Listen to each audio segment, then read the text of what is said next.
Hello సుధ గారు, నేనండి marriage bureau నుంచి. అదే శరత్ సంబంధం పెట్టాను కదా, గోల్డ్ షాపు.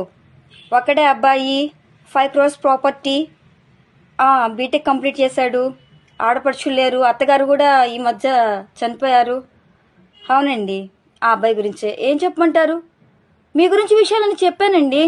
పాప కలర్ తక్కువ చదువుకుంది, ఆస్తి ఏమీ లేదు, కట్నం ఇవ్వలేరు అన్నీ చెప్పాను. అయినా కూడా వాళ్ళు ఒప్పుకున్నారు మ్యారేజ్ చేసుకోవడానికి. పాపకు కూడా ఎదురు 50 సవర్ల బంగారం పెడతా అన్నారు. అవునండి. మరి ఎప్పుడు రమ్మంటారు పెళ్లి చూపులకి? వద్దా? ఎందుకండి?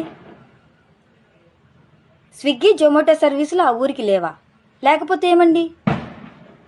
పాపకు వంట రాదా? రాకపోతే ప్రతిరోజు పిజ్జా, బర్గరు, శాండ్విచ్ తినాలా? ఓకే. ఈ సర్వీసులు ఏ ఊర్లో అయితే ఉంటాయో ఆ ఊరు సంబంధం పెట్టమంటారు. ఓకేనా? ఓకే మేడం, అర్థమైందండి. ఓకే అండి, నేను మళ్ళీ కాల్ చేస్తాను.